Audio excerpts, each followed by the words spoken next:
चर्चा। मोक्ष मार्ग के प्रतिपादक चरण तीर्थंकर श्रीमद भगवान महावीर स्वामी के चरणों में कोटि वंदन करते हुए एक भवावतारी चर्चा चक्रवर्ती भीष्म प्रतिज्ञाधारी अखंड बाली ब्रह्मचारी आचार्य सम्राट पूज्य श्री जयमल जी महाराज साहब के चरणों में कोटि कोटि वंदन करते हुए उन्हीं के 11वें पट्टेधर आचार्य सम्राट पूज्य श्री सुखचंद्र जी महाराज साहब के चरणों में वंदन। जय गच्छाधिपति व्याख्यान वाचस्पति उग्र विहारी वचन सिद्ध साधक 12वें पट्टेधर आचार्य प्रशिपाशी चंद्र जी महाराज साहब मेरे अंतास्था के आयाम मम जीवन उद्धारक परम पूज्य गुरुदेव डॉक्टर श्री पदम चंद्र जी महाराज साहब के चरणों में कोटि कोटि वंदन करते हुए सभी गुरु भगवंतों के चरणों में वंदन करते गुरुदेव की आज्ञा से आत्मबंधु अनंत अनंत ज्ञानी सर्वज्ञ सर्वदर्शी तीर्थंकर प्रभु महावीर सिनवाणी के माध्यम से आत्मा को अपना परम मित्र बनाने का संदेश दिया। आत्मबंधु अनादिकाल से ये जीवात्मा 24 दंडकों के अंदर 84 लाख जीव योनि के अंदर 4 गति के अंदर 6 कई जीवों के अंदर 5 इंद्रियां 5 जाति के अंदर ये जीव भ्रमण करता आया। आज दिन तक ना जाने कितने जगह पर कितने स्थान पर जन्म मरण किया, ना जाने कितनी बार कितने सारे रिश्ते नाते निभाए, कितने तो रिश्ते निभाए कितने निभा नहीं पाए। आत्मबंधु आपके परम मित्र कौन है? इस भव की इस जन्म की इस जीवन की अपेक्षा से आप चिंतन करेंगे तो आप कह दोगे कि अमुक अमुक व्यक्ति आपका मित्र है। लेकिन आत्मबंधु प्रभु महावीर स्वामी कहते हैं कि इस आत्मा का मित्र दूसरा कोई व्यक्ति हो नहीं सकता। इस जीव का कोई मित्र ऐसा हो नहीं सकता कि कोई उद्गल हो, कोई पदार्थ हो, कोई इंसान हो, कोई जीव हो, ऐसा हो नहीं सकता।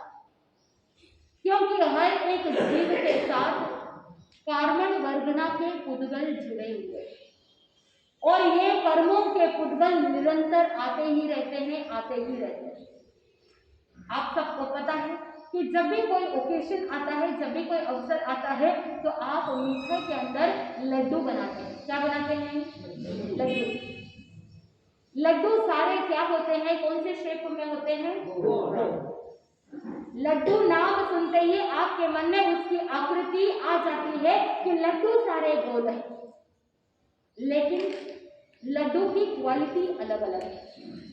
कोई लड्डू उड़द का लड्डू होगा, कोई मेथी का लड्डू होगा, कोई बूंदी का लड्डू होगा, कोई मोतीचूर का लड्डू होगा, तो कोई और अलग अलग कैटेगरी के लड्डू होंगे। आज के जमाने में तो बहुत सारे वैरायटी के मिठाइयां बनने लग गई है, तो लड्डू सारे गोल हैं, लेकिन सबकी प्रकृति अलग अलग है। कोई लड्डू शक्तिवर्धक होगा, कोई पित्त नाशक होगा, कोई वायु का नाशक होगा, तो कोई केवल टेस्ट के लिए ही होगा। सबका नेचर, सबकी प्रकृति अलग अलग, लेकिन है सारे लड्डू गोल। ठीक उसी प्रकार आत्मबंधु कर्म पुद्गल तो कर्म है, लेकिन सभी कर्मों की प्रकृतियां, सभी पुद्गलों की प्रकृतियां, नेचर अलग अलग है। कोई कर्म पुद्गल ज्ञान को ढकने का कार्य करता है, कोई कर्म का पुद्गल आत्मा के दर्शन गुण को ढकने का काम करता है, कोई जीवन में बाधा उत्पन्न कराता है, अंतराय देता है, और कोई जीव को कुछ ऐसे कर्म पुद्गल है जो जीव को सुख या दुख की अनुभूति करवाता है, साता असाता की अनुभूति करवाता है, वेदना कराता है। ऐसे अलग अलग प्रकृतियां होने की वजह से कर्मों को 8 में डिवाइड कर दिया, 8 कैटेगरी बना दी। और उन 8 कर्मों के अंदर सबसे पहला कर्म कौन सा? ज्ञानावरण्य कर्म। आत्मबंधु आत्मा का शत्रु तो कर्म है, आत्मा का शत्रु तो अधर्म है, आत्मा का शत्रु पाप कार्य है, आत्मा का शत्रु अज्ञान है। आत्मबंधु ज्ञानी जन कहते हैं कि जब जीव धर्म के मर्म को समझ जाता है, जब जीव के भीतर दर्शन शुद्ध हो जाता है, तो साथ में क्या आता है? ज्ञान आता है। ज्ञान से दर्शन की ओर जा सकते हैं, दर्शन से ज्ञान की ओर जा सकते हैं, दोनों वाइस वर्सा है, दोनों साथ साथ चलते हैं। ज्ञान प्राप्त किया, धर्म के प्रति श्रद्धा जागृत हुई, धर्म को समझा, धर्म को अपनाया, धर्म का आचरण किया, तो आत्मा का क्या हो गया है? मित्र बन गया है। धर्म ही आत्मा का मित्र है और अधर्म, पाप, अज्ञान ही आत्मा का शत्रु है। आज दिन तक किसको बढ़ावा देते आए? धर्म को या अधर्म को? आप सबको विदित है, 25 बोल के अंदर भी आप पढ़ते हैं द्रव्य टोटल कितने हैं? 6 शत द्रव्य। सही है। पूज्य गुरुदेव डॉक्टर श्री पदम चंद्र जी महाराज साहब के मुखारबिंद से सुना था कि जिस तरह से आप सबको पता है धर्मास्तिकाई पहला द्रव्य। धर्मास्तिकाई एक ऐसा द्रव्य है जो अरूपी है, जो शाश्वत है, संपूर्ण लोक के अंदर व्याप्त है और उसका गुण क्या है? गति प्रदान करना। सही है कि गलत है? सही है। मछली पानी में स्विम करती है, तैरती है, तो क्या पानी मछली को तैराती है? क्या पानी के अंदर सामर्थ्य है कि मछली को स्विम करने के अंदर हेल्प करे? वो सिर्फ एक माध्यम है। उस माध्यम के द्वारा वो मछली पानी में तैरती है। इसीलिए धर्मास्तिकाई को मीडियम ऑफ मोशन कहा, यानी हलन चलन के लिए सहायक बनता है, गति प्रदान करने के लिए सहायक बनता है।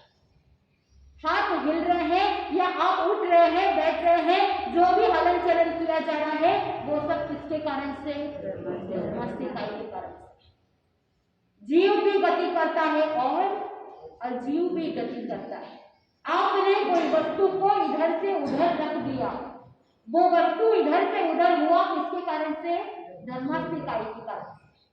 पूज्य गुरुदेव डॉक्टर श्री पदम चंद्र जी महाराज साहब ने बहुत गहरा अर्थ दे दिया कि धर्मास्तिकाई का मतलब ये भी होता है कि धर्म का मतलब है जो इस जीव को ऊपर की ओर गति प्रदान करे, जो संसार परिभ्रमण से ऊपर उठाए, वो धर्म। और जब अधर्मास्तिकाई की बात करते हैं तो अधर्मास्तिकाई ठहराव देता है, रोक करके रखता है, त्रिगुण, यानी जो रोकने का काम करता है। पथिक को छाया का दृष्टा, जैसे कोई पथिक है, राहगीर है, चलते चलते थक गया है, देखा इस भयंकर गर्मी के अंदर बहुत छायादार पेड़ है, वो व्यक्ति क्या करेगा? इस पेड़ के नीचे जाकर के बैठ जाएगा, रुक रहा है, वहीं पर ठहर रहा है, किसके कारण से? अधर्मास्तिकाई, यानी मीडियम ऑफ रेस्ट, जो हमको रोकता है, जो हमको ठहराता है। ठीक उसी प्रकार ये जीव संसार के अंदर रुका हुआ है, किसके कारण से? अधर्म के कारण से। धर्म इस जीव को आगे के लिए गति प्रदान करता है और अधर्म इस जीव को संसार में रोक कर रखता है। जब जब अधर्म रहेगा तब तब ये जीव इस संसार के अंदर क्या रहेगा? रुका हुआ रहेगा। कितनी गहरी बात है। बात को शब्द द्रव्य की कर रहे थे, धर्मास्तिकाई अधर्मास्तिकाई, लेकिन गुरुदेव ने उसे आध्यात्मिक अर्थ दे दिया कि इस जीव को रोकने वाला अधर्म है, इस जीव को रोकने वाला पाप है, अज्ञान है। इंग्लिश के अंदर भी एक प्रॉवर्ब है, कहावत है, इग्नोरेंस इज इविल, यानी अज्ञान ही पाप है।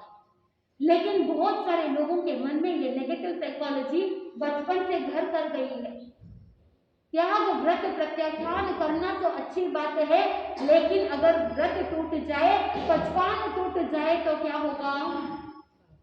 बोल तो दीजिए, पाप लगेगा। इसीलिए प्रत्याख्यान बोल दीजिए, नहीं करना। नेगेटिव साइकोलॉजी, ये अज्ञान ही पाप है। जैसे दो व्यक्ति हैं, एक व्यक्ति के आंखों से दिखाई दे रहा है गीजर चालू है, नल से गर्म पानी आ रहा है, और उसे पता है, नॉलेज है कि अगर गर्म पानी में हाथ डालूंगा तो हाथ क्या हो जाएगा? जल जाएगा। तो उसकी आंखें हैं, उसे दिखाई दे रहा है गीजर चालू है, तो वो हाथ डालेगा क्या? नहीं डालेगा। गलती से अगर हाथ जल भी गया तो उसे पता है कि उसे क्या करना है, उसे दिख रहा है पानी गर्म है, तो हाथों हाथ को बाहर निकाल देगा। वही अगर कोई व्यक्ति जिसके आंखें नहीं है, जिसको पता नहीं कि गीजर चालू है, और जब वो नल के नीचे हाथ डालेगा तो हाथ जलेगा कि नहीं जलेगा? जलेगा। आत्मबंधु, जिसको दिखाई दे रहा है उसका हाथ कम जलेगा, जिसको नहीं दिखाई दे रहा है उसका हाथ ज्यादा जलेगा। लोग तो इस नेगेटिव साइकोलॉजी में रहते हैं, अगर पचकाने लेंगे ही नहीं और टूटेंगे ही नहीं तो ज्यादा पाप नहीं लगेगा। ये नेगेटिव साइकोलॉजी है। अगर व्यक्ति को ज्ञान होता तो जलता ज्यादा नहीं। जिसको दिखाई नहीं दे रहा है उसको हाथ ज्यादा जल रहा है, इसका मतलब क्या हुआ? ज्ञानी के पाप कर्म ज्यादा बंधते हैं या अज्ञानी के ज्यादा बंधते हैं? किसके ज्यादा बंधते हैं? आप बोलेंगे, आप एस्केप होने की कोशिश करेंगे, हमको तो कुछ पता ही नहीं, हम जानते ही नहीं है, तो हमको पाप ज्यादा लगता ही नहीं है। ज्ञानी जन ने कहा कि अज्ञान स्वयं पाप है। आप जिस अज्ञानता के अंदर रहेंगे वो ही आपके पाप कर्म की वृद्धि कराता है। आत्मबंधुओं, ज्ञानी जन ने यही कहा कि ज्ञान को प्राप्त करो और त्याग व्रत प्रत्याख्यान की ओर आगे बढ़ने के लिए तैयार रहो, क्योंकि ज्ञानी जन ने कहा ज्ञान रहेगा, जो ज्ञानी होगा वो पाप कर्म कम करता है। इसके पीछे क्या लॉजिक है? अगर आपको पता है कि त्याग करना चाहिए, आपको नॉलेज है, आपको ज्ञान है, तो आप सावधानी रखेंगे, मन के अंदर पश्चाताप की भावना रखेंगे, मेरी लाचारी मजबूरी है इसीलिए मैं इसका त्याग नहीं कर पा रहा। वो अवेयरनेस, वो अलर्टनेस आपके अंदर रहेगा, उसके अंदर आप रचे पचे नहीं रहेंगे। तो पाप कर्म तीव्र बंधेंगे या हल्के बंधेंगे? हल्के बंधेंगे। और उसके बाद आप मन में चिंतन करेंगे, पाप कार्य से तो मैं छुटकारा प्राप्त नहीं कर सकता, कम से कम मैं अपने किए हुए पाप का पश्चाताप तो कर लूं, प्रायश्चित तो कर लूं, प्रतिक्रमण तो कर लूं। ऐसा अहोभाव जागृत होगा। ये अहोभाव जागृत कैसे हुआ? ज्ञान था इसीलिए यह अहोभाव जागृत हुआ। ज्ञानी नहीं है तो भेड़ चाल जैसे चल रहे हैं वैसे चले जा रहे हैं। एक भेड़िया कुएं के अंदर गिरता है तो वो दूसरा भी क्या करेगा? उस एक भेड़ के पीछे पीछे सारे भेड़ उस कुएं में गिर जाएंगे। आत्मबंधुओं, जब कोई साधक ज्ञान को प्राप्त करता है तो उसके भीतर से जागृति हो जाती है, वो भीतर से जाग जाता है। क्या आप भी भीतर से जाग रहे? महावीर स्वामी ने भगवती सूत्र के दूसरे शतक 5वें उद्देश्य के अंदर भगवान ने बताया, सवणे नाणे या विनाणे पचकाणे या संजमे अन्न नये करे छे बोधाणे अकिरिया स्थिति। प्रभु को पूछा कि भगवान, गुरु भगवंतों की करी उपासना करने से, उनकी सेवा भक्ति करने से क्या लाभ की प्राप्ति होती है? तब भगवान ने कहा, श्रवण का लाभ होता है। गुरु के सानिध्य में रहेंगे, साधु संतों की सेवा में रहेंगे तो आपको जिनवाणी सुनने का अवसर मिलेगा। श्रवण का लाभ हुआ। कुछ लोग कान से सुनते हैं और कुछ लोग मन से सुनते हैं। 25 बोल के अंदर आप बोलते हैं बल प्राण। इंद्रिय है लेकिन अगर बल प्राण नहीं है तो क्या सुनाई देगा? ज्ञानावरण कर्म जब रहता है तब इंद्रियों के अंदर हीनता आती है। अगर कानों में शब्द पढ़ रहे हैं लेकिन सुनाई नहीं दे रहा है, किसके कारण? ज्ञानावरण कर्म के कारण। सुनाई दे तो रहा है लेकिन समझ में नहीं आ रहा है, किसके कारण? ज्ञानावरण कर्म। आंखों से दिखाई दे रहा है लेकिन समझ में नहीं आ रहा, ज्ञानावरण कर्म। आंखों से दिखाई नहीं दे रहा है, ज्ञानावरण कर्म। ठीक उसी प्रकार सूंघने के अंदर भी न्यूनाधिकता होना और टेस्ट के अंदर भी टेस्ट आ नहीं रहा है या टेस्ट समझ में नहीं आ रहा है, टेस्ट लेने के बाद भी ये सब कुछ क्या है? ज्ञानावरण कर्म का फल भोग है। आत्मबंधुओं, किसी और को दोष देने की जरूरत नहीं। भगवान ने कहा कि अगर गुरु भगवंतों की, श्रवणोपासकों की अगर सेवा भक्ति करेंगे तो श्रवण का लाभ मिलेगा, जिनवाणी सुनने को मिलेगा। तुरंत गौतम स्वामी ने पूछ लिया कि भगवान, श्रवण करने से क्या लाभ की प्राप्ति होगी? तो उस समय भगवान ने कहा, श्रवण करने से ज्ञान की प्राप्ति होगी। आप सुन रहे हैं तो कुछ ना कुछ तो अंदर जाएगा। तो एक तो आप इंद्रिय से सुनते हैं और दूसरा आप बल प्राण से सुनते हैं। लाइफ फोर्स एनर्जी आपके साथ जुड़ी हुई है। तो इसीलिए गुरुदेव कहते हैं कि केवल श्रोतेंद्रिय से नहीं सुनो, श्रोतेंद्रिय बल प्राण से श्रवण करो, आत्मसात करने के लिए सुनो, आत्मा के भीतर से अंतःस्तर को ओपन रखो। लेकिन अगर आप द्रव्य से और भाव से, दोनों से अगर आप विमुख होकर के सिर्फ बैठने के लिए बैठे हैं, अटेंडेंस देने के लिए बैठे हैं, तो कोई वांछित लाभ मिलने वाला नहीं है। लेकिन ज्ञानी जन कहते हैं कि अनिच्छा से सुने हुए शब्द भी कभी कभी काम आ जाते हैं। बिना इच्छा से, बिना सुनने के लक्ष्य से भी अगर कान में शब्द पढ़ते हैं और विकट परिस्थिति में अगर वो बात याद आ जाती है, तो भी आत्मा का कल्याण हो सकता है, क्योंकि जिनवाणी के अंदर इतना पावर है, जिनवाणी के अंदर इतनी ताकत है कि आत्मा को, पापी को पावन बना सकता है, नर को नारायण बना सकता है। आत्मबंधुओं, भगवान ने कहा कि श्रवण करने से ज्ञान की प्राप्ति होती है, और आपको पता है कि ज्ञान प्राप्त हो गया, इसका मतलब क्या है? पाप कर्मों का बंधन कम होता जाएगा। पुनः भगवान से पूछा कि भगवान, ज्ञान प्राप्त करने से क्या लाभ की प्राप्ति होगी, क्या फल मिलेगा? आप सबको भी क्या चाहिए? धर्म करते हैं तो भी क्या चाहिए? फल चाहिए। बिजनेस करते हैं तो मन में हमेशा लक्ष्य रहता है कि मैं कितना प्रॉफिट कमा रहा हूं। प्रॉफिट हो तो बिजनेस का फायदा है, ऐसा सोचते हैं। घर के हर कोई कार्य के अंदर भी आप देखते हैं कि अमुक अमुक कार्य करने से क्या लाभ की प्राप्ति होती है, ये करूं तो क्या मिलेगा, वो करूं तो क्या मिलेगा। हमेशा गेन के लिए चिंता होती है, गेन के लिए प्रयास होता है। तो धर्म करते हैं तब भी क्या करते हैं? बोल तो दीजिए। आकर के कहेंगे, समनी जी मैं तो रोज 5-5 सामायिक करता हूँ, माला फेरता हूँ, स्वाध्याय करता हूँ, फिर भी घर गृहस्थी में बहुत प्रॉब्लम्स हैं, समस्याएं हैं, प्रॉब्लम्स खत्म ही नहीं होती, फिर धर्म करने का क्या फायदा? बोलते हैं कि नहीं बोलते? बोलते हैं ना? तो ये नेगेटिविटी आपके भीतर आ गई है। मन के अंदर ये चिंतन करना कि कर्म कभी भी उदय में आ सकते हैं। ज्ञानी जन ने कहा कि पूर्व भव के कर्म इस भव में उदय में आ सकते हैं, इस भव के कर्म इसी भव में उदय में आ सकते हैं, इस भव के कर्म आने वाले भव में उदय में आ सकते हैं, और आने वाले भव के कर्म और आने वाले भव में उदय में आ सकते हैं। कर्म किसी को नहीं छोड़ता, क्योंकि ज्ञानी जन ने बताया कर्म को शर्म नहीं। कर्म ये नहीं देखता कि आज इसकी नई नई शादी हुई है, आज पहले दिन ये अपनी पत्नी के साथ अपने जीवन को प्रारंभ करने वाला है, इसलिए आयुष्य कर्म ये नहीं देखता कि आज इसका आयुष्य समाप्त होने वाला है। कर्म देखता है क्या? नहीं देखता। कर्म ये नहीं देखता कि आपके घर में कोई अच्छा माहौल है, कोई शुभ कार्य होने वाला है, तो कहीं किसी को रोगग्रस्त न करो, ऐसा कभी कर्म ने सोचा नहीं।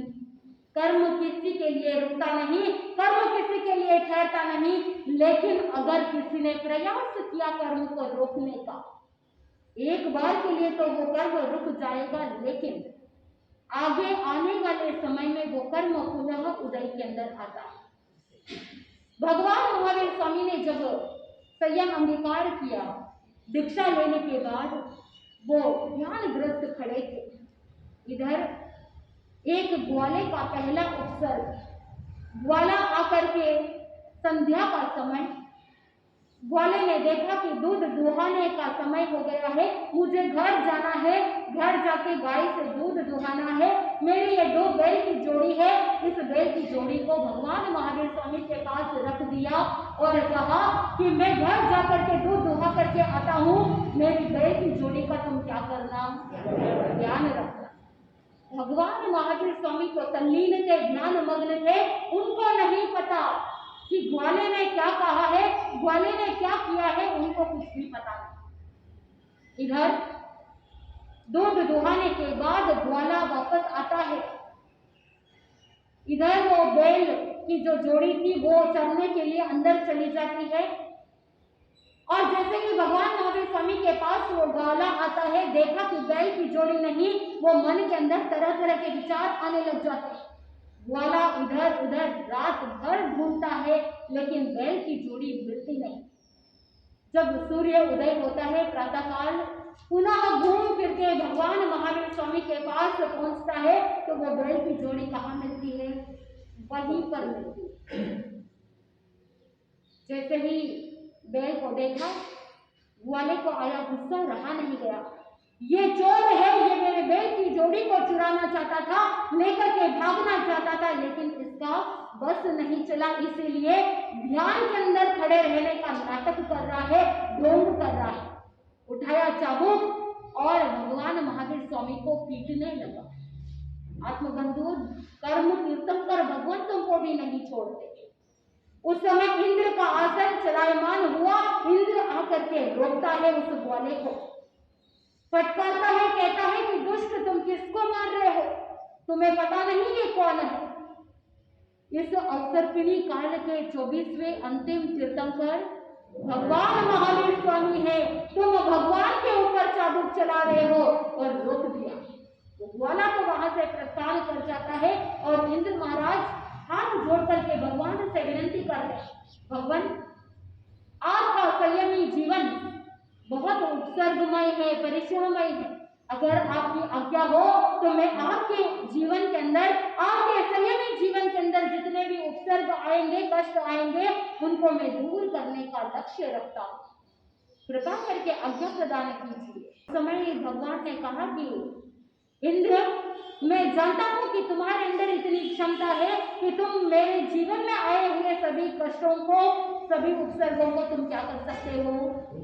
रोक सकते हो। लेकिन क्या तुम मेरे जीवन के अंदर जितने भी कर्म आ रहे हैं उदय के अंदर, उन सभी कर्मों को हमेशा हमेशा के लिए खत्म कर सकते हो, नष्ट कर सकते हो क्या? इंद्र महाराज ने कहा कि भगवान, नो इथे समर्थे, मैं ये कार्य करने में अर्थ समर्थ नहीं हूं। भगवान ने कहा तो फिर रहने दो। उस समय के लिए कर्म को रोक दिया, लेकिन आगे चल करके भगवान महावीर स्वामी का जो अंतिम उपसर्ग था वो भी ग्वाले का ही था। उस ग्वाले ने भगवान महावीर स्वामी के कानों में कीले ठोक दिए।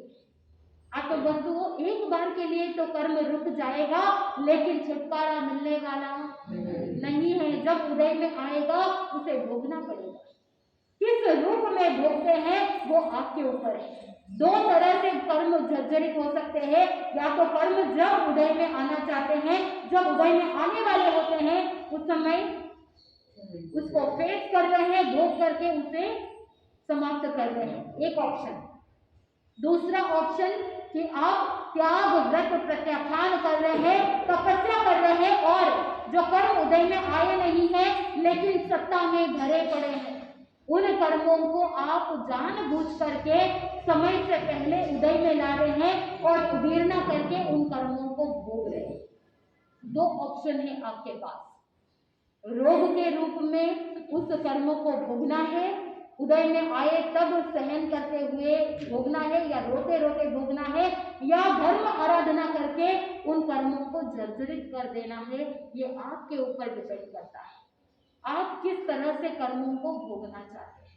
इसीलिए ज्ञानी जन ने कहा कि जो ज्ञानी व्यक्ति होगा वो आगे से आगे अपनी आत्मा को आगे बढ़ाता रहेगा। तो गौतम स्वामी ने पूछा कि भगवान, ज्ञान प्राप्त तो कर लेंगे, लेकिन ज्ञान से क्या फल की प्राप्ति होगी?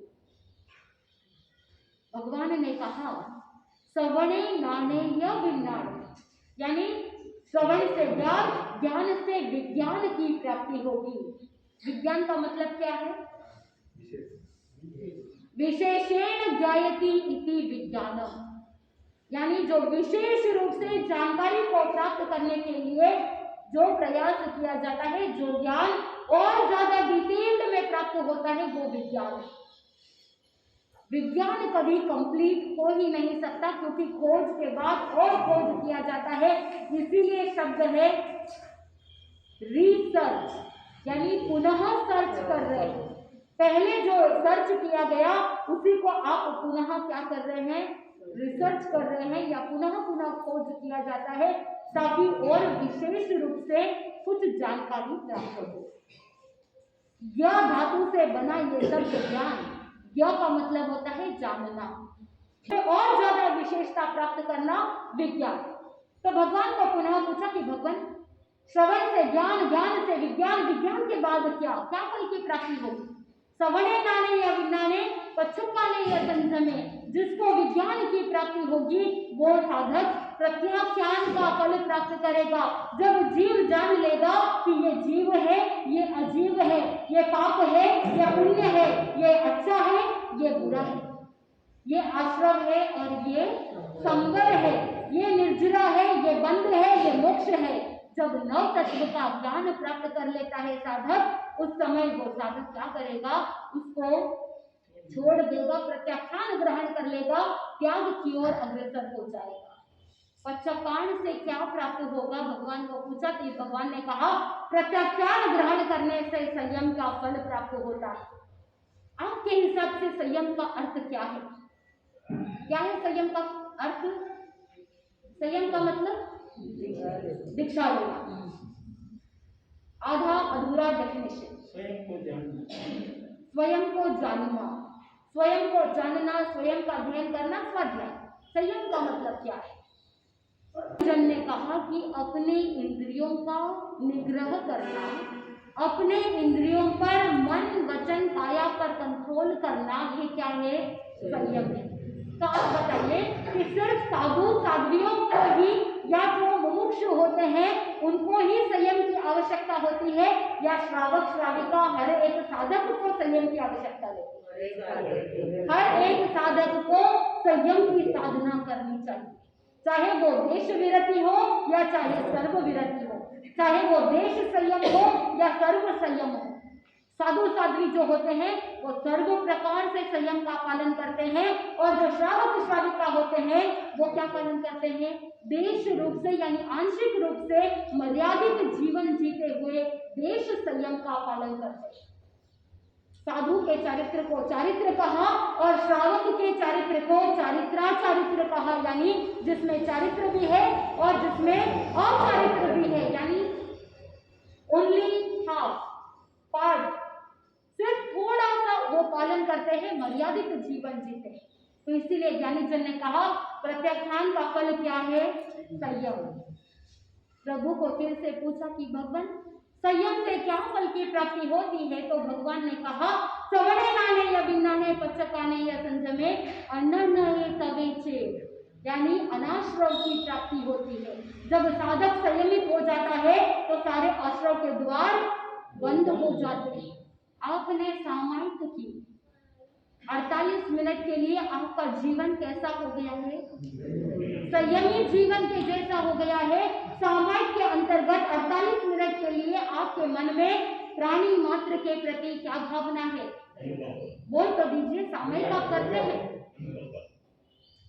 प्राणी मात्र के प्रति आपके मन में अभयदान की भावना है। 48 मिनट के लिए वो जीव आपसे भयभीत नहीं है। अगर आप खुले रहते हैं तो हर एक जीव हर पल हर क्षण भयभीत रहते हैं कि कब ये उठ करके आएंगे और कब ये पंखे का स्विच चालू कर देंगे। अपकार का जीव निरंतर भयभीत रहता है कि पता नहीं कब उठ करके आएंगे और कब नल चालू कर देंगे। लेकिन अगर 48 मिनट के लिए आपने सामायिक कर ली तो वो जीव आपसे भयभीत नहीं रहेंगे, क्योंकि उन जीवों को भी क्या रहेगा? अभय रहेगा कि ये अब 48 मिनट के लिए उठ करके आएंगे नहीं और मेरी हिंसा करेंगे नहीं। आत्मबंधु, 48 मिनट के लिए आपने संयम के रूप में सामायिक कर ली, उससे आपके सारे आश्रय के द्वार बंद हो गए, अशुभ कर्म भीतर आएंगे नहीं, पुण्यानुबंधी पुण्य का उपार्जन होगा, आपका जीवन उत्तरोत्तर आगे बढ़ता जाएगा। ज्ञानी जन ने कहा अनाश्रव से क्या फल की प्राप्ति होगी? भगवान ने कहा अनाश्रव से तप की प्राप्ति होगी। साधक का जीवन तपोमय बन जाएगा, अपने जीवन में तप का मार्ग प्रारंभ हो जाएगा। क्या केवल भूखे रहना ही तपस्या है? भगवान ने 12 प्रकार के तप बताए। जब हम होली तप आराधना के अंतिम दिवस परसों जब चारित्र के बाद तप की आराधना करेंगे, नमो तपस्या की आराधना करेंगे, उस समय तप के गहराई में जाएंगे। तप का महत्व क्या है, तप किसे कहते हैं? बंधु, भगवान को पूछा कि भगवान जीव तब तक पहुंच जाता है, तप करने से क्या लाभ की प्राप्ति होती है? आप भी आइंबिल ओली तप आराधना कर रहे हैं, तो तप के फल क्या है? भगवान ने कहा, अंडरनये तवेचे बोदाने अकिरिया सिद्धि। तप करने से साधक बोदान का फल प्राप्त करता है, यानी कर्मों का नाश कर देता है। जैसे जैसे आप सम्यक रूप से तप आराधना करेंगे, वैसे वैसे सारे कर्म भी नाश हो जाएंगे। तप के साथ जैसे ही आपने तप किया, कर्मों का नाश हुआ। कर्म नाश होंगे तो क्या फल की प्राप्ति होगी? तो भगवान ने कहा, तप का फल अनाश्रम। तप का फल क्या है? कर्मों का नाश। और कर्मों का नाश करने पर साधक अक्रिया तक पहुंच जाता है, यानी मन वचन काय योगों को वहीं पर योग है लेकिन उसका प्रयोग नहीं करते, अक्रिया तक पहुंच जाते हैं, यानी स्वयोगी था वो क्या बन जाता है? अयोगी बन जाता है। और मात्र 5 लघु अक्षर के उच्चारण तक उस समय के अंदर अंदर सिद्ध बुद्ध और मुक्त हो जाते हैं। प्रभु महावीर स्वामी ने भगवती सूत्र के अंदर कहा, अक्रिया का फल ये है कि वो सिद्धि की प्राप्ति कर लेता है। यात्रा प्रारंभ कहाँ से हुई? कि गुरु भगवंतों की पर्युपासना से प्रारंभ हुई, और जैसे जैसे ज्ञान की प्राप्ति होगी, साधक को सिद्धि तक भी पहुंचा सकते हैं। तो ये ज्ञान आपको अपनी आत्मा को पहचानने के लिए सहायक बनती है, ये आत्मा को परमात्मा तक पहुंचा देती है। आप सबको पता है कि भगवान महावीर स्वामी के जीवन कितना निर्मल था। हर पल हर क्षण अप्रमत्त रहे। 12.5 वर्ष तक उत्कृष्ट साधना की, ध्यान आराधना की, जिसके माध्यम से उनको केवल ज्ञान की प्राप्ति हुई। आत्मबंधुओं, सम्यक दर्शन, सम्यक ज्ञान और सम्यक चारित्र, यह मोक्ष का मार्ग बताया जाता है। तत्वार्थ सूत्र के माध्यम से भी आपको कल बताया था, सम्यक दर्शन, ज्ञान, चारित्राणि, मोक्ष मार्ग, इन 3 को रत्नत्रय कहा। जिस तरह से कोई एक मुसाफिर मुसाफिरी के लिए जाता है, तो मुसाफिरी के लिए क्या क्या चाहिए? भोजन चाहिए, साथ में पैसा चाहिए, और क्या चाहिए? बिस्तर चाहिए, सोने के लिए कोई बिस्तर चाहिए। तो ये 3 वस्तुओं की आवश्यकता रहती है। ठीक उसी प्रकार मुक्ति की मुसाफिरी में भी 3 चाहिए, सम्यक ज्ञान, सम्यक दर्शन और सम्यक चारित्र। आत्मबंधुओं, इस रत्नत्रय को अंजन, मंजन और रंजन की उपमा दी गई। अंजन यानी काजल, और मंजन यानी दांत को साफ करने में काम आता है, रंजन यानी आनंद। आत्मबंधुओं, यहाँ पर ज्ञानी जन बताते हैं कि ज्ञान रूपी अंजन से आत्मा में प्रकाश प्राप्त होता है, और दर्शन रूपी मंजन से आत्मा के साथ जो कर्म लगे हुए हैं उनका क्या हो जाता है? साफ हो जाता है। आत्मा शुद्ध बनती जाती है। मिथ्यात्व रूपी गलत धारणाओं को, उस दुर्गंध को भी क्या किया जाता है? साफ किया जाता है। दर्शन रूपी मंजन और चारित्र रूपी रंजन। चारित्र ज्ञान को पचाने का कार्य करता है। ध्यान से सुनना, चारित्र ज्ञान को पचाने का कार्य करता है। आपने जलेबी खाई है, क्या खाई है? जलेबी खाई है, लेकिन अगर उस जलेबी को खाने के बाद आप पचा नहीं सके, अजीर्ण हो गया, इनडाइजेशन हो गया, तो शरीर के लिए हितकारी होगा कि अहितकारी होगा? अहितकारी होगा। शरीर को प्रॉब्लम हो जाएगी, फूड पॉइजनिंग हो सकता है, इन्फेक्शन हो सकता है, और ये अजीर्ण और भी बहुत सारी समस्याओं को ला सकता है। ठीक उसी प्रकार अगर ज्ञान को पचा नहीं सके तो समस्या होगी कि नहीं होगी? होगी। और वही ज्ञान को पचाने का कार्य कौन कर रहा है? चारित्र कर रहा है। इसीलिए ज्ञानी जन ने कहा कि जो ज्ञान आप सीखते हैं उसे अपने आचरण में लाइए। आपका आचरण पक्ष शुद्ध होना चाहिए। इसीलिए ज्ञानी जन कहते हैं ज्ञान और क्रिया का समन्वय होना चाहिए। आप सिर्फ क्रिया तक दौड़ते हैं, ज्ञान के लिए पुरुषार्थ नहीं कर रहे। 10वें कालिक सूत्र के 4थे अध्याय में भी कहा, पडमं ज्ञानं तवोदया एवं चित्तयि सुख संचय। आत्मबंधुओं, सबसे पहले ज्ञान, फिर आचरण। अगर पहले ज्ञान को प्राप्त करेंगे तभी साधक पाप और पुण्य को समझेगा, धर्म को समझेगा। लेकिन अगर ज्ञान ही नहीं है तो वो किस पर दया पालन करेगा? क्या पुण्य और क्या पाप, हित अहित नहीं जानेगा, इष्ट अनिष्ट को नहीं पहचानेगा, क्या करना है क्या नहीं करना है ये नहीं पहचान सकेगा। वही अगर ज्ञान हो तो साधक उत्कृष्ट क्रिया करते हुए अपनी आत्मा को भावित कर सकता है। बड़ी साधु वंदना के अंतर्गत आचार्य सम्राट पूज्य श्री जयमल जी महाराज साहब ने 8वीं कड़ी के अंदर कहा, जिन शासन नायक धन सुधीर जिनंद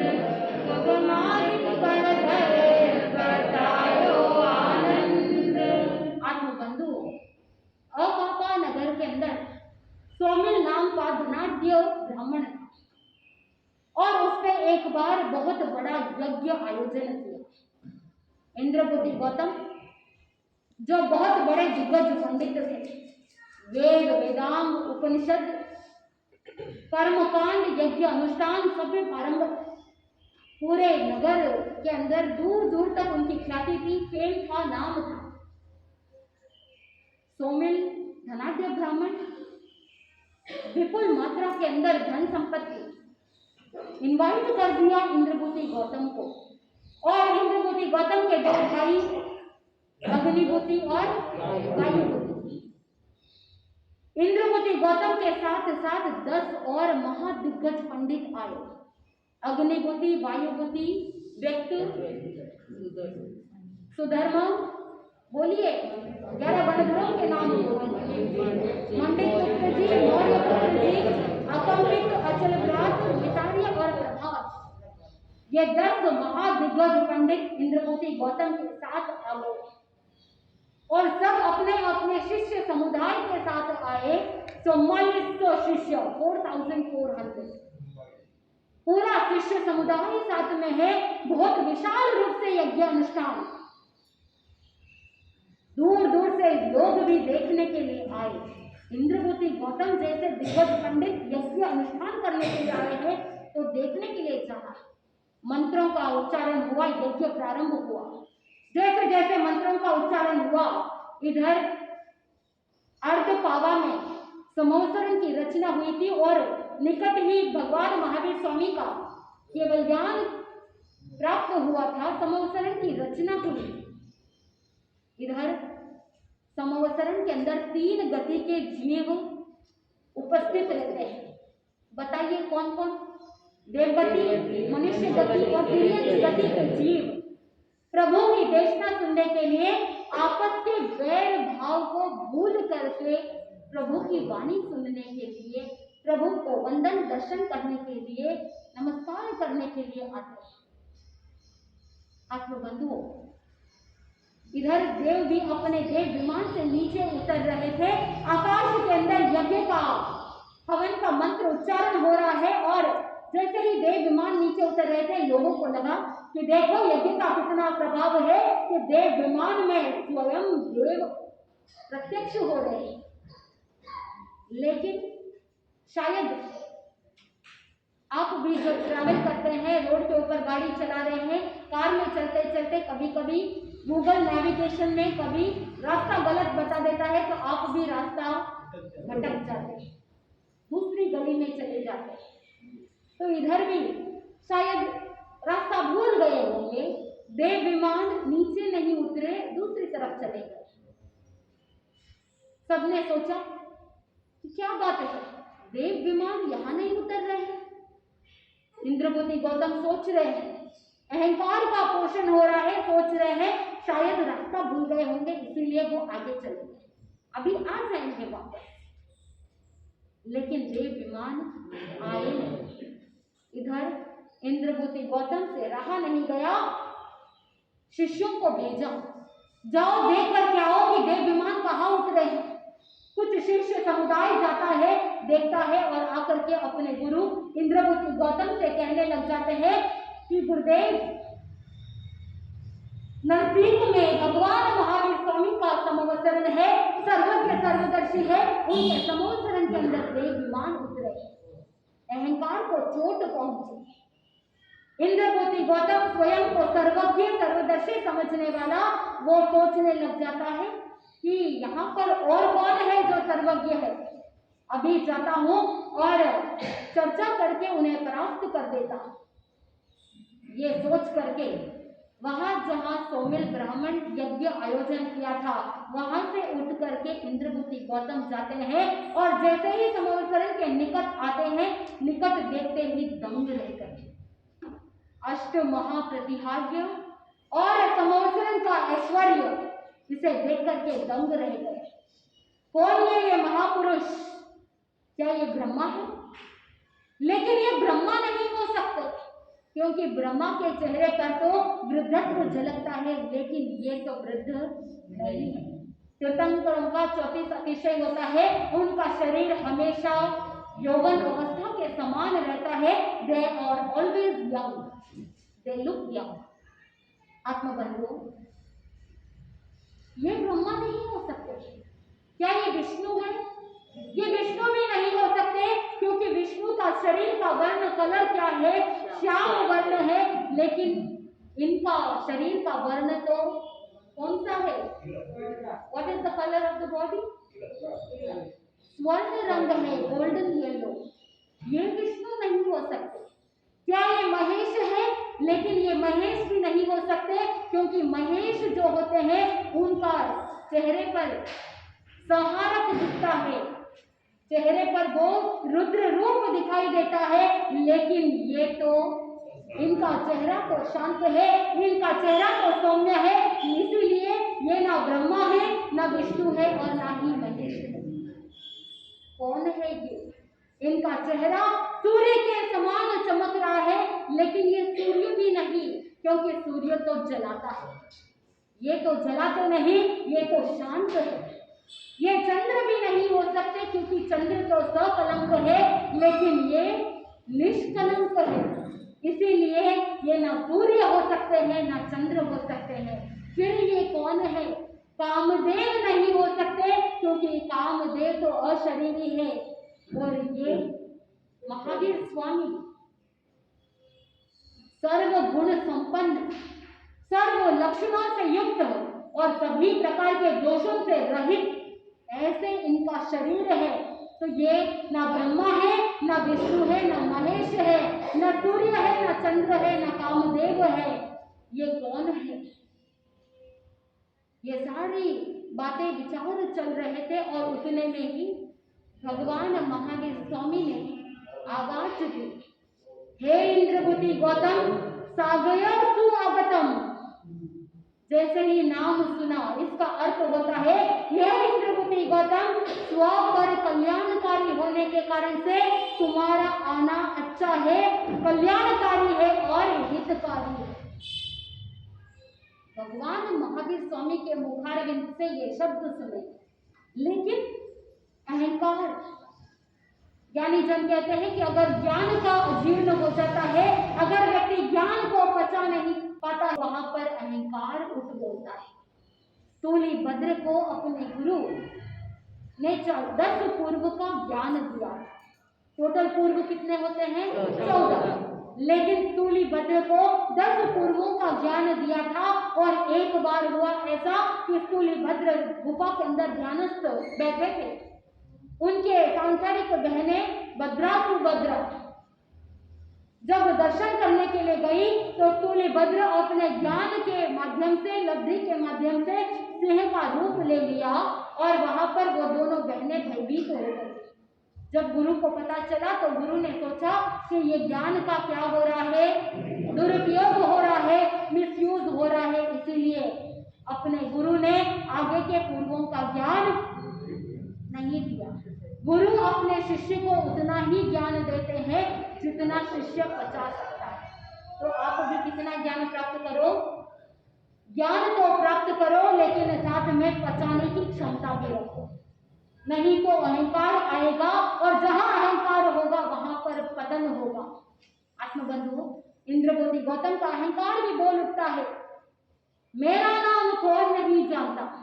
पहले तो मन में आया कि ये मेरा नाम कैसे जानते हैं, फिर अहंकार बोल उठता है कि मेरा नाम कौन नहीं जानता, मैं तो इतना फेमस हूँ, मेरा नाम तो सब जानते हैं।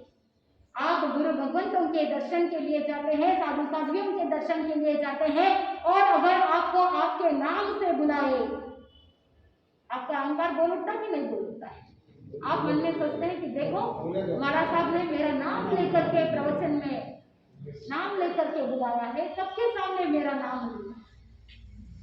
इंद्रभूति गौतम के मन में भी आया, मेरा नाम कौन नहीं जानता, मैं तो इतना फेमस हूं। उस समय मन में विचार आया इंद्रभूति गौतम के, नाम से बुलाना तो कोई बड़ी बात नहीं, लेकिन मेरे मन की जो बात है, अगर मेरे मन की बात अगर जान लेंगे तो मैं समर्पित हो जाऊं। इससे पहले उन्होंने सोचा कि ऐसे तीर्थंकर सर्व के सर्वदर्शी, मैंने आके गलती कर दी। अब अगर मैं बिना बात किए चला जाऊंगा तो लोग कहेंगे कि पलायन करने वाला है, भाग जाने वाला है, भाग चला गया। तो ना मैं अंदर जा सकता हूँ, ना मैं इनसे ऐसे ही बिना बात किए जा सकता हूँ। गलती कर दिया और जैसे ही मन के अंदर विचार आया कि मेरे मन की बात आज दिन तक मेरे भीतर जो शंका थी, अगर उस शंका का समाधान कर देंगे तो मैं समर्पित हो जाऊंगा। ना तो हर कोई जानता है। और उसी समय भगवान महावीर स्वामी ने पुनः कह दिया कि हे इंद्रभूति गौतम, लंबे समय से तुम्हारे मन के अंदर आत्मा के अस्तित्व को लेकर के प्रश्न है। तुम्हारे मन में यह द्वंद्व चल रहा है कि ये जीव का अस्तित्व है या नहीं है। आत्मा का अस्तित्व के प्रति तुम्हारे मन में शंकाएं हैं। जैसे ही ये बात सुनी, क्या ये सच है, उस समय इंद्रभूति गौतम नतमस्तक हो गए, समर्पित हो गए। मन में विचार करने लगे, आज दिन तक इस बात को लेकर के, इस शंका को लेकर के मैंने किसी के सामने प्रकट नहीं किया। मान गया कि भगवान महावीर स्वामी तीर्थंकर है, मान गया कि ये भगवान महावीर स्वामी सर्वज्ञ सर्वदर्शी है, त्रिकाल को जानने वाले, मनोगत भावों को जानने वाले, रूपी अरूपी सभी पदार्थों को जानने वाले, सर्वज्ञ है, सर्वदर्शी है, तीर्थंकर है, भगवान महावीर स्वामी नतमस्तक हो गए।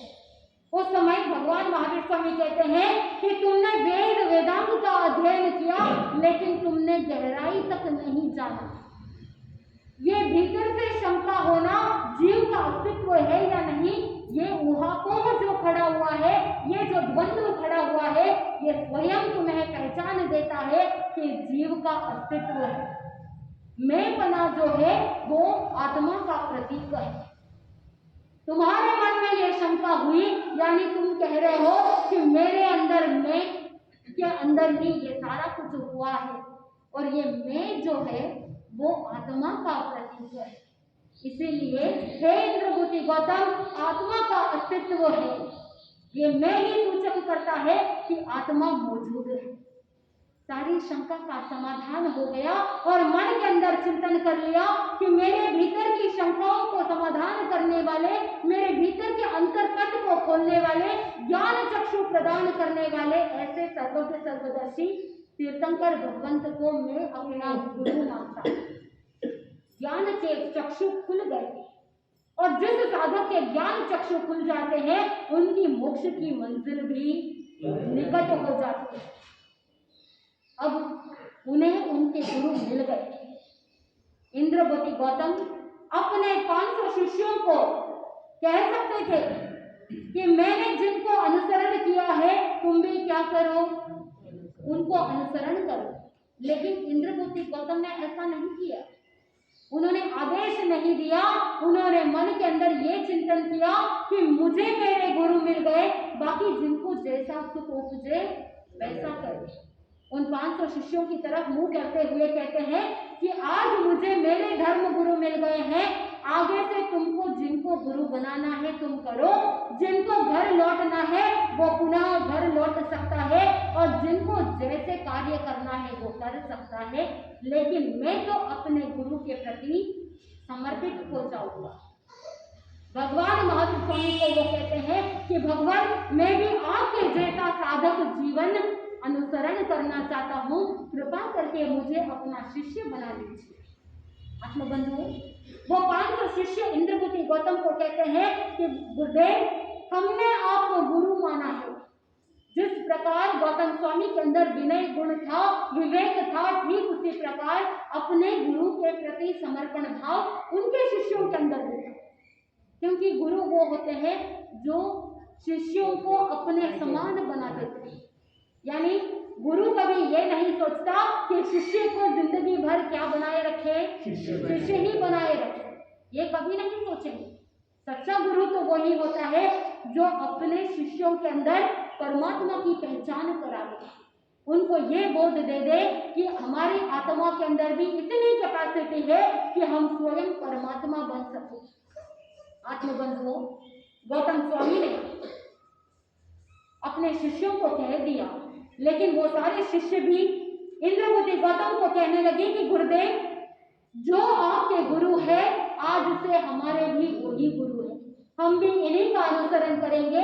इस तरह से इंद्रपुरी गौतम और उनके 500 शिष्य भी समर्पित हो जाते हैं, प्रथम गणधर बन गए।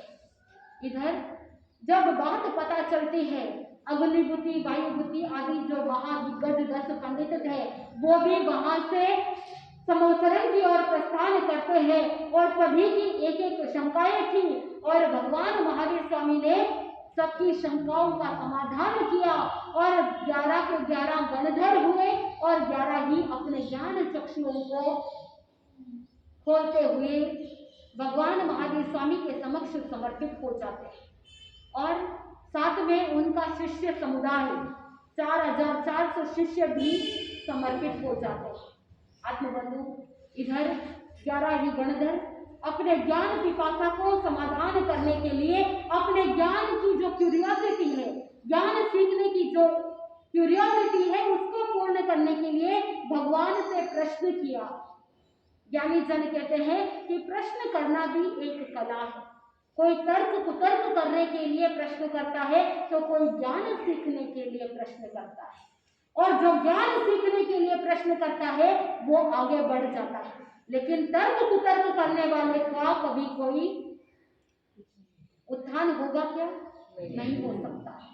इसीलिए जब भी प्रश्न पूछो तो गुरु भगवंतों से प्रश्न पूछने से पहले विनय विवेक की भावना और साथ में एक भाव कि अगर गुरुदेव आपकी अनुकूलता हो, अगर आपके शरीर में साता हो तो मुझे एक जिज्ञासा है, उस जिज्ञासा का समाधान चाहते हैं। ऐसा विनय और विवेक साथ में रखना चाहिए। गौतम स्वामी आदि 11 गणधर और उनका शिष्य समुदाय, इन 11 ही गणधरों ने प्रश्न किया, भगवान किम तत्वम, भगवान को पूछा कि तत्व क्या है। उस समय भगवान ने त्रिपदी का ज्ञान दिया और उसमें त्रिपदी में पहला पद है, भगवान महावीर स्वामी ने कहा उपनैवा, यानी उत्पन्न होना। उस समय गौतम आदि गणधरों के मन में विचार आया कि अगर उत्पन्न होते ही रहते हैं, होते ही रहेंगे तो फिर ये लोग क्या हो जाएगा, भर जाएगा, ठसाठस भरा हुआ है और भर जाएगा तो कैसे बैलेंस होगा। उस समय भगवान को पुनः प्रश्न किया कि भगवान किम तत्वम, तत्व क्या है। उस समय भगवान ने दूसरा पद दिया विघ्नैवा, यानी नाश होना। भगवान ने कहा कि जो तत्व है, जो द्रव्य है, उत्पन्न होता है और नाश होता है। अगर उत्पन्न होते ही रहते हैं और नाश होते ही रहते हैं तो फिर ठहरेगा क्या। उस समय पुनः प्रश्न किया कि भगवान किम तत्वम, तत्व क्या है। उस समय भगवान ने कहा कि ध्रुवैवा, भगवान ने कहा कि तत्व ध्रुव है, शाश्वत है, नाश नहीं होता। एक क्वालिटी है द्रव्य की कि जहां पर वो शाश्वत है, ना उत्पन्न होता है ना नाश होता है। भगवान ने कहा कि उनके पर्याय बदलती है और पर्याय की अपेक्षा से उत्पन्न होना और नाश होना है। हमारा जो ये जीव है, हमारी जो ये आत्मा है, ये ध्रुव है। आत्मा कभी नाश नहीं होती। मात्र ये त्रिपदी का ज्ञान दिया और इसी त्रिपदी के ज्ञान के कारण से उनका ज्ञान इतना बढ़ गया कि गणधरों के अंदर 14 पूर्वों का ज्ञान प्राप्त हो गया। आत्मबंधुओं, कितने सरल थे और कितने कर्मों का क्षयोक्षम था। मात्र 3 पद का ज्ञान, लेकिन उन 3 पद के ज्ञान के अंदर संपूर्ण तत्व समाविष्ट है। जैसे आत्मा तत्व है, आत्मा द्रव्य है, शाश्वत है, न उत्पन्न होती है न नाश होती है। लेकिन पर्याय की अपेक्षा से ये जीवात्मा 4 गति के अंदर उत्पन्न होती रहती है और एक गति से दूसरी गति में जाने के लिए उस शरीर का नाश होता है। यानी आत्मा तो शाश्वत है, लेकिन उसके फॉर्म बदल रहे हैं, पर्याय बदल रहे हैं। कोई जीन्स पैंट पहना हुआ है, अगर थोड़ा सा नीचे से कट गया है तो वो क्या करेंगे, कैंची से उस पैंट को हाफ पैंट बना देंगे। फिर अगर और कुछ कट गया है तो उसको और डिजाइन बना लेंगे। यानी वहां पर पर्याय बदल गई है, ना उत्पन्न हो रहा है ना नाश हो रहा है। लेकिन पर्याय की अपेक्षा से लेंगे तो पैंट का कहीं ना कहीं शुरुआत हुई और उसका एंड हुआ, और एक का एंड होता है तो दूसरे का स्टार्ट होता है। ठीक उसी प्रकार इस जीव की गति के अंदर भी ऐसा ही है कि एक गति में जाकर के जन्म लेता है और उस गति में उसका नाश हुआ तो इमीडिएटली दूसरी गति में उसका उत्पन्न होना है। ऐसे करते करते तत्व का ज्ञान प्राप्त हो गया और वही तत्व का ज्ञान साधक को सिद्धि तक ले जाता है। आत्मबंधु, कर्म आत्मा को संसार में रोक करके रखती है, तो जब साधक के भीतर ज्ञान प्रकट हो जाता है तो वो अपने आचरण पक्ष को शुद्ध बना लेता है।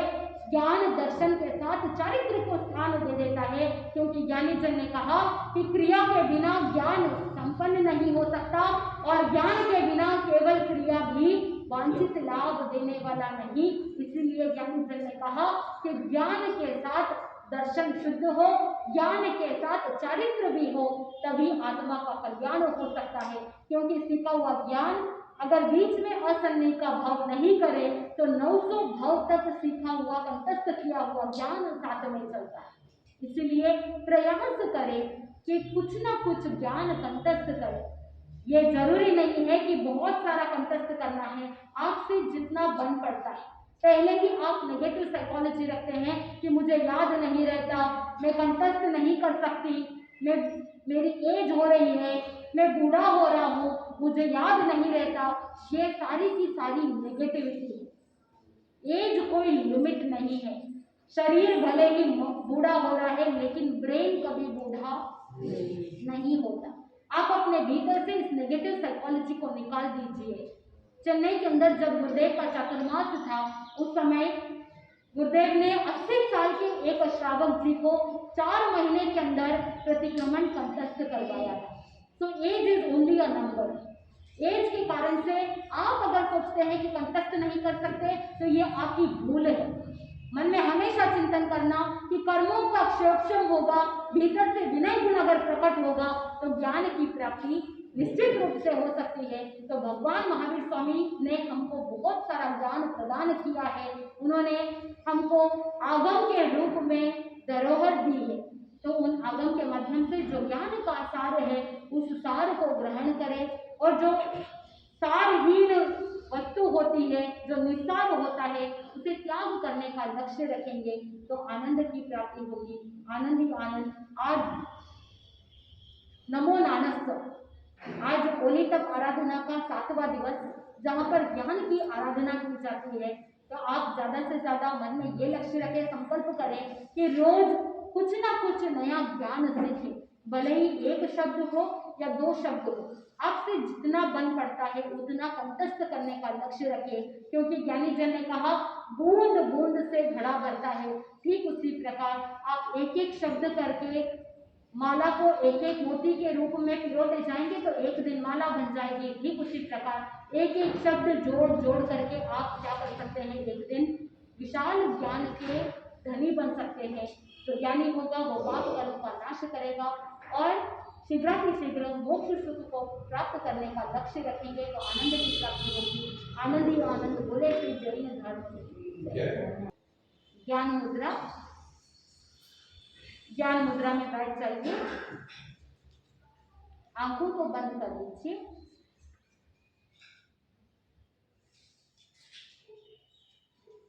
देखिए कि किस तरह से श्वास अंदर जा रही है और श्वास बाहर निकल रही है।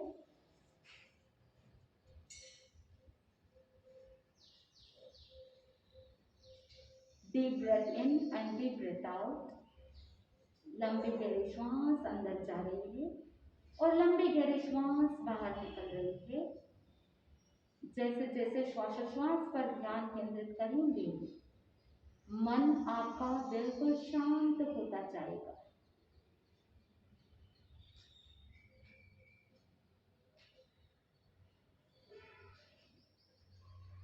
अपने भ्रुकुटी पर व्हाइट कलर को महसूस कीजिए। दोनों आईब्रोज के बीच में जहां पर बिंदी लगाई जाती है,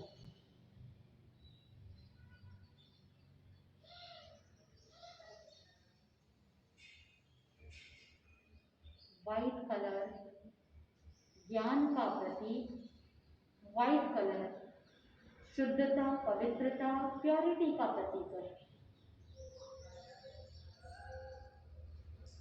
और ये जो तीसरे नेत्र का स्थान है, पिट्यूटरी ग्रंथि के साथ संबंधित है।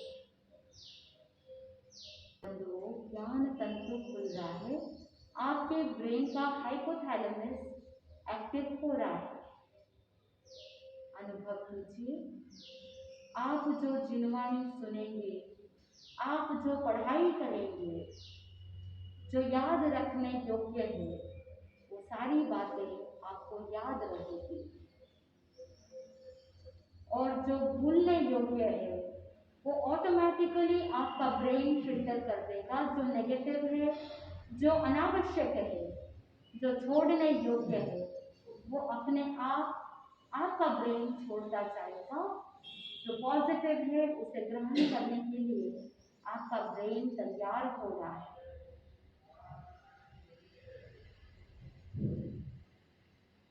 सारी नेगेटिव सोच, नेगेटिविटी ब्रेन से बाहर निकल रही है। आपका ब्रेन क्लीन होता जा रहा है। महसूस कीजिए, आपके भ्रुकुटी पर एक पॉजिटिव एनर्जी का वाइब्रेशन आप फील कर रहे हैं, महसूस कर रहे हैं।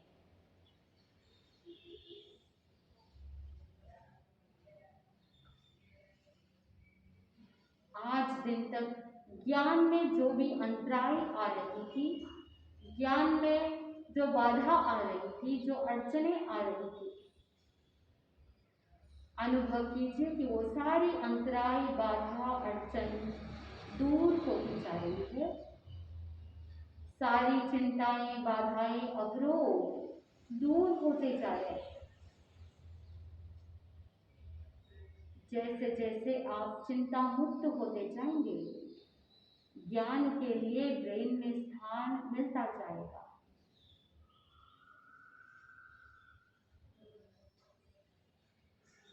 अपने आप से कहिए, ज्ञान सीखना मेरे लिए आसान है, पढ़ाई करना मेरे लिए आसान है, और जो ज्ञान सीखा है उसे याद रखना भी मेरे लिए आसान है। Learning is easy for me, remembering is easy for me.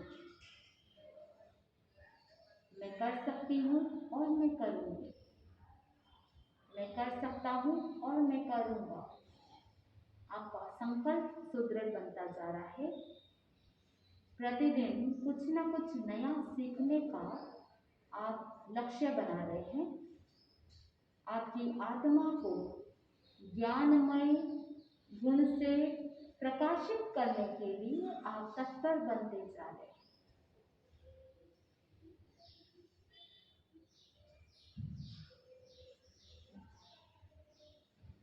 आप जो पढ़ेंगे, जो सुनेंगे, जो लिखेंगे, आपको हमेशा के लिए याद रहेगा।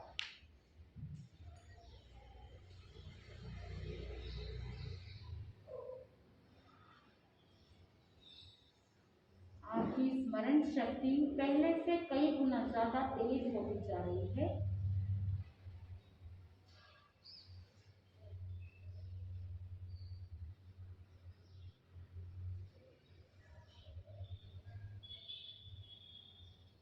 जैसे पंखे का रेगुलेटर जैसे जैसे घुमाते जाते हैं हवा में तेजी आती है, ठीक वैसे ही आप अपने मेमोरी के रेगुलेटर को रेगुलेट कीजिए।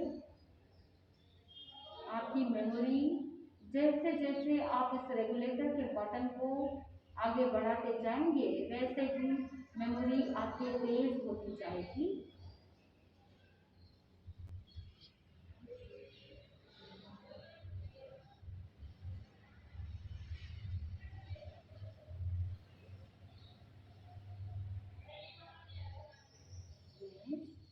आपकी सोच बिल्कुल पॉजिटिव हो चुकी है, आपकी एनर्जी पॉजिटिव हो चुकी है, ज्ञान और दर्शन शुद्ध होता जा रहा है। पिट्यूटरी ग्लैंड आपका एक्टिव हो चुका है और साथ में पीनियल ग्रंथि भी एक्टिव हो चुकी है। आपको सब कुछ याद रहेगा, आपकी बॉडी बिल्कुल बैलेंस हो रही है, मन आपका बिल्कुल पॉजिटिव हो चुका है, शरीर आपका पॉजिटिव एनर्जी से भर चुका है।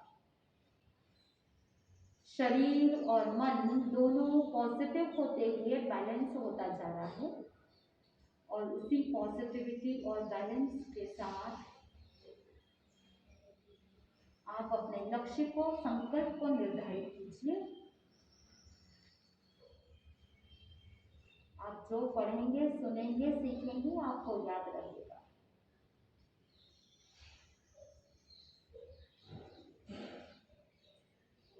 इसी पॉजिटिव भावना के साथ 3 लंबे गहरे श्वास का अभ्यास और धीरे धीरे 3 श्वासोच्छ्वास के बाद अपनी हथेलियों को आंखों के ऊपर रखते हुए अपने ध्यान को पूरा करेंगे। बिल्कुल रिलैक्स